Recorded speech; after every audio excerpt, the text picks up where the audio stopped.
Was there an absolute low light of your TV career? A Ooh. moment where you just thought, Well, that's, I don't, aside from that early big disappointment with the wire masks, I don't remember anything else that was of defeat or you know, some waste or loss or something that hurt like that. I'm sure I had disappointments along the way, but nothing that stands out in my mind. and nothing that fell off during the air in a terrible way? Or Well, I told you about, of course, the Dane Clark Right, of thing, course. which fortunately didn't end in disaster, though Right. it was very unpleasant. That was the closest I came to that. Oh, I'll tell you a TV thing that happened. I'm not sure precisely when, but it took place, I don't think with Susskind, some later TV production. And it was with Margaret Leighton, the British actress, and it was a monologue that she was doing. It was a little one-woman show for TV. And she's in bed, and she's on the telephone all the time. And it's one of these things where, in this situation, she suddenly discovers that she's about to be murdered, you know, one of those dramas. Well, we were doing take after take of these different scenes, these bits of her dialogue and so forth. And it was very boring. And I was standing right next to the camera, as I normally would, and running in after each take to, you know, powder her nose, check, more perfunctory than actually necessary, but doing my job. She's now we're doing now the 5th or 6th take or something like that. And it's quite a long bit of dialogue that she's doing.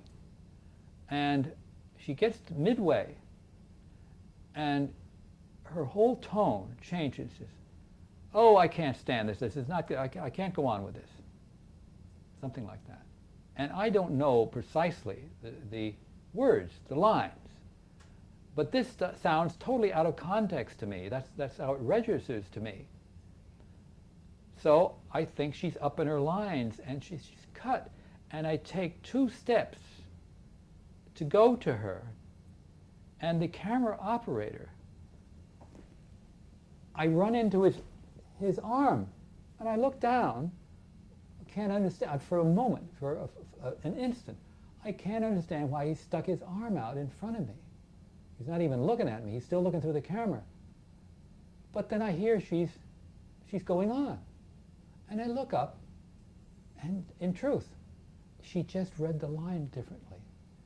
She wasn't going up at all, but she read it differently, and I misinterpreted, and thank God, this operator, with his long experience and his instinct, I said, how did you know? Couldn't even see me. He heard money jingle in my pocket. He heard this, he immediately sensed what had happened to me, and that I was taking 2 steps to walk right in. I would have walked right into the scene, right up to her, and they would have all said, what the hell are you doing? So that was a close call. Thank God for that operator. Was there a particularly sad moment in your career? You're talking now, it's still TV. TV.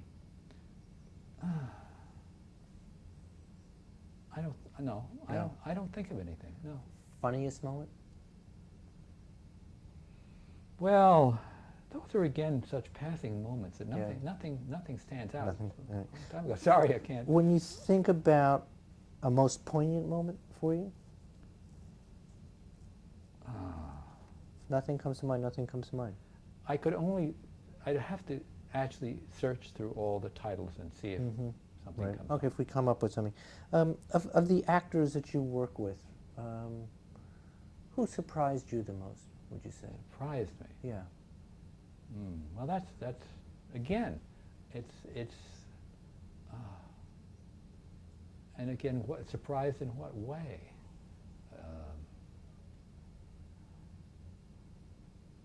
I can't give you any examples. We've talked about who your favorites. So I assume Olivier. Was Olivier your favorite? In my whole career, undoubtedly, TV. Olivier. Yeah, yeah.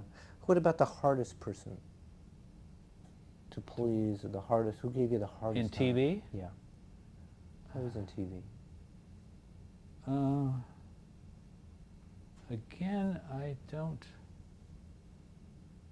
Oh, well, Claire Bloom, shall we say, in Victoria. I was really mad at her for, I should perhaps clarify that after all that wonderful preparation and that masterpiece of quick changing, during the rehearsal, she threw the photographer off the set, being so nervous and not wanting anybody to disturb her. She never thought what she was doing, but it was devastating to me not to have any pictures of this makeup that I created and was able to apply like that. You know, so she. Well, that was a disappointment. Anybody surprise you the most? Somebody who, as we mentioned before, had an incredibly difficult reputation but turned out to be a pussycat, or the opposite, people had a wonderful reputation, turned out to be difficult? I think Missy is approaching. Well, she's so low down you won't catch her, I guess. Sorry. Again, my recollections of individuals in TV are not that sharp, I think, and I worked with them so briefly that it wasn't, it doesn't, stamp a big, stamp my memory with anything very, very memorable. I mean, I just don't think of it.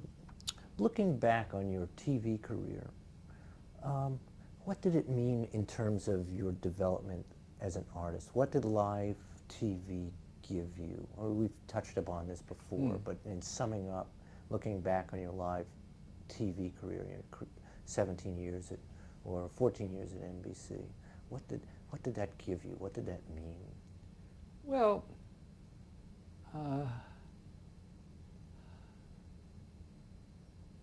first of all, it gave me confidence because I survived, many different problems and learned all kinds of makeup and became recognized for that. So naturally, the more knowledge you acquire, the more capable you feel of solving more problems and continuing and doing good work. That, to me, a person with a terrible inferiority complex was in itself a miracle. And I truly did learn a hell of a lot from all those experiences. I probably did, in my 14 years with NBC, I probably worked on more dramas, did more character makeups than I did in my whole movie career.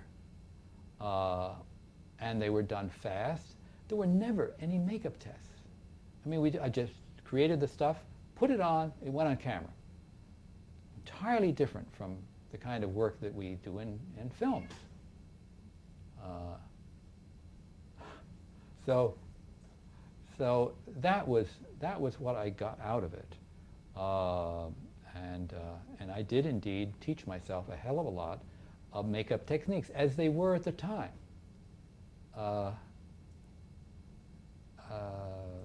And I had and the knowledge was a broad knowledge, encompassing all areas of makeup. So when I got into films were for me not so much they were a learning process, but they're a refining process. In other words, I had techniques which in some cases were perhaps a little on the rough side.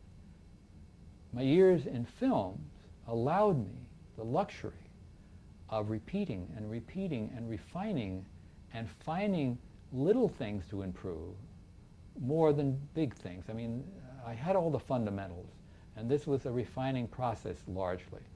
It also became, in later years, from the 70s on, in my last 20 years or so, it became a new creative era for me and everyone else in the so-called special makeup effects. This was a whole new profession.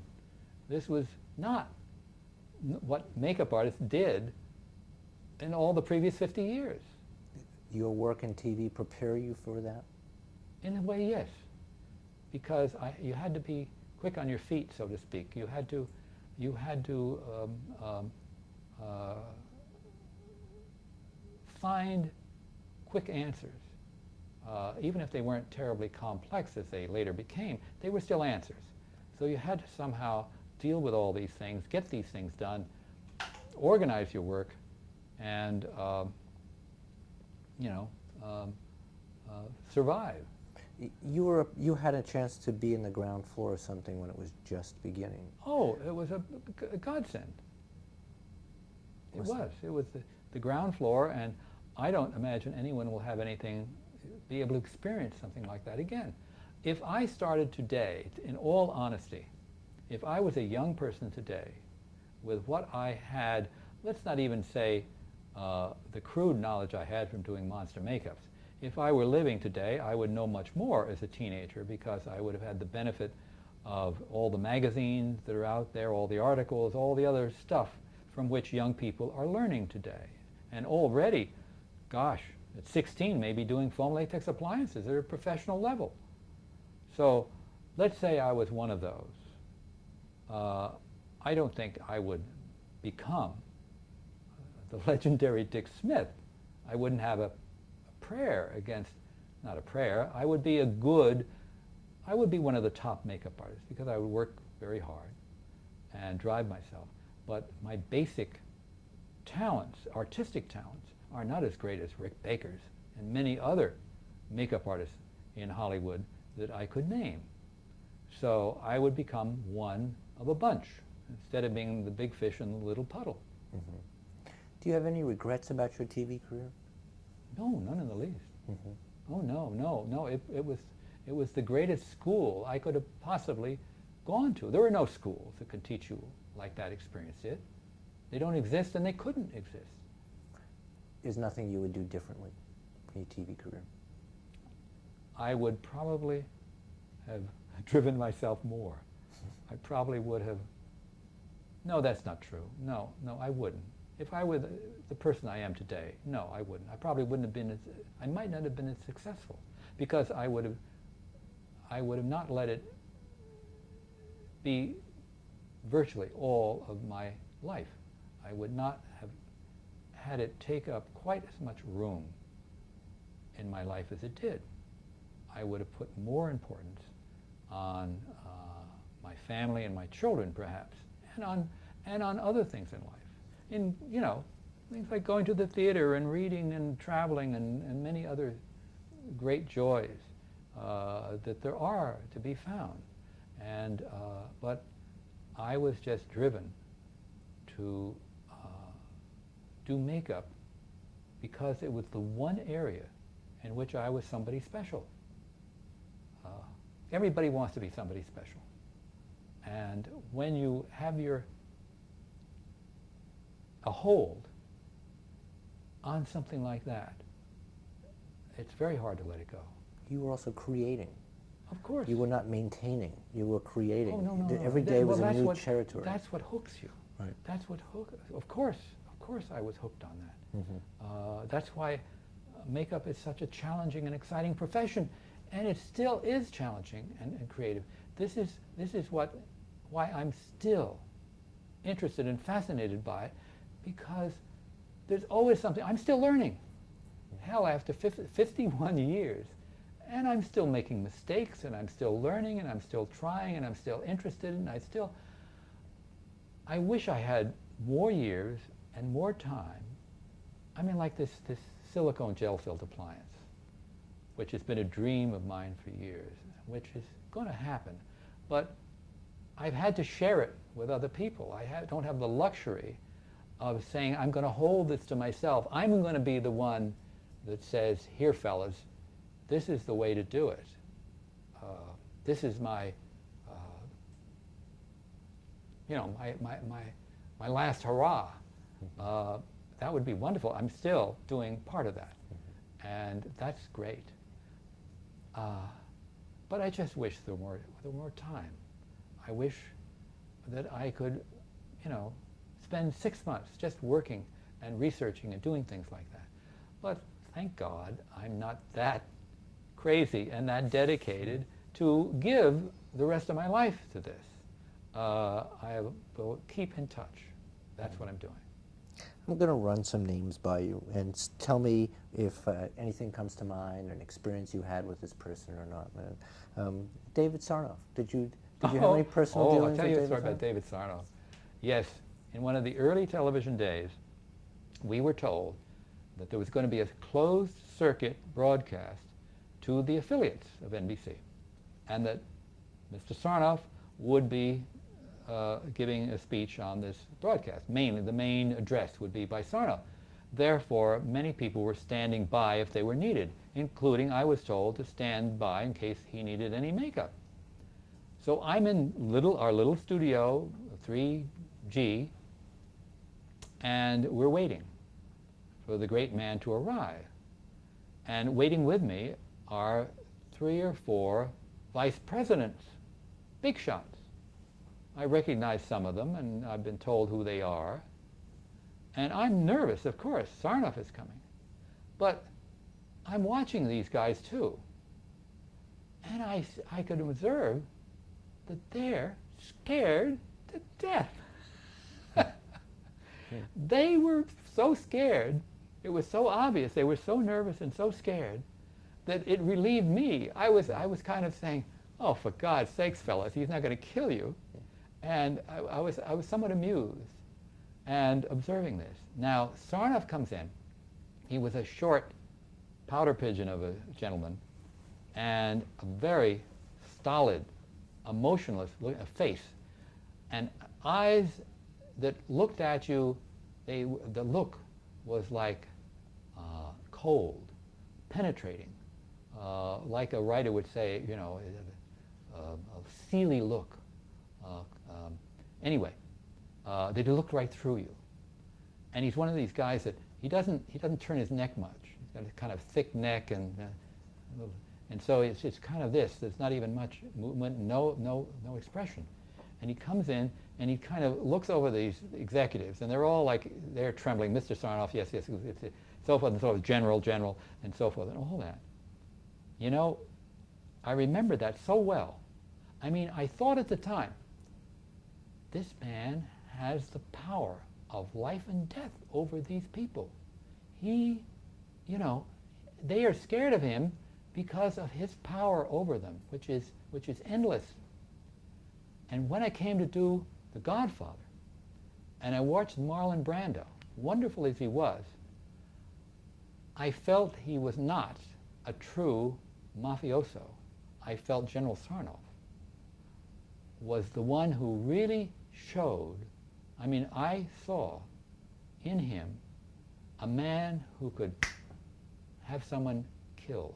Maybe not literally, you know, although I wouldn't have put it past him if a few $1 million were involved. And maybe this is terrible to say, but this is only my impression. My impression was that this man had such power that it was so similar to what we imagine a person like the Godfather would have. And I thought Brando was too nice. Amazing. So did you powder him up? I don't remember whether I touched him, but he probably waved me off. Uh-huh. Yeah. That was that. Robert Montgomery, did you work on Montgomery personally? I'm not sure. And he seldom performed, as I recall. Right.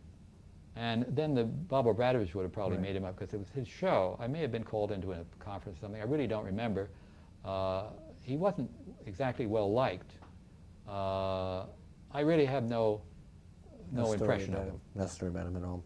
Rod Steiger or Marty? Rod Steiger, I did Marty. I made a rubber nose for him. Crude, you know, flushed in rubber nose. He was fussy. That's fine. He was all right.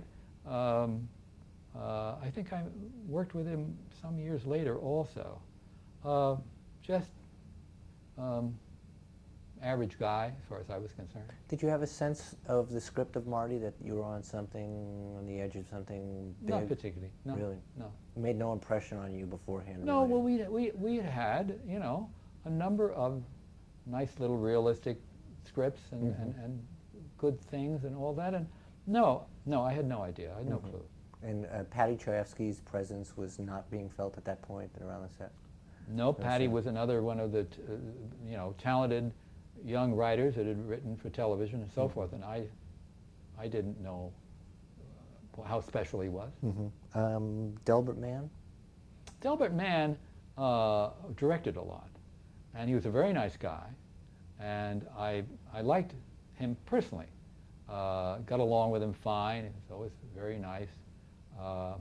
He was a relief from the terrible-tempered Mr. Coe, though I liked Fred. Delbert was just much easier to get along with. Very pleasant fellow. You had rotating directors on Philco Playhouse. Were they different? Let's say Arthur Penn handled Yes, some. I remember Penn. Right. Vincent Donahue. And yes, I remember him also. But I don't have distinct memories about how each one. They were kind of interchangeable as far as I was concerned. No, none of them put more specific demands No. on you in general No, or anything no, like that. not really. And in the control room, did you ever see a director go really crazy in a control room? I don't remember scarily? a particular instance, no. Yeah. No. Yeah. Sid Caesar and Show of Shows. Well, again, this was not my show, and the sort of things that Sid required were, of course, burlesque stuff. So we'd run into wigs and things like that, or sometimes it'd be called up to go into conference about something. And I don't remember, again, he was like, in a sense, he was a little bit like working with Milton. I didn't enjoy going up and chatting with him. I was usually only called up to be given orders, or this is what I want, do this, do that, the other thing, and I would say yes, yes, yes, or explain some problem as best I could, or maybe affect some compromise. Just doing my job. Do you remember any incidents of dealing with Mel Brooks in those days? I wasn't even aware of Mel Brooks. Really? I mean, because I wasn't into the story conferences or behind the scenes or any of that Right. sort of stuff. I was only brought in if some special makeup device or prop or something was needed. Pat Weaver around NBC at all? Oh, I met him a couple of times very slightly, but it was all, he's a big shot and I'm, a little guy. Did you ever have a sense that NBC's direction was affected by Weaver and Weaver's thinking?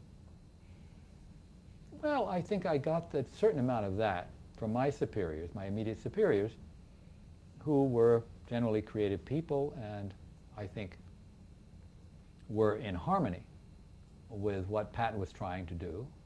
But I don't really know any more than that.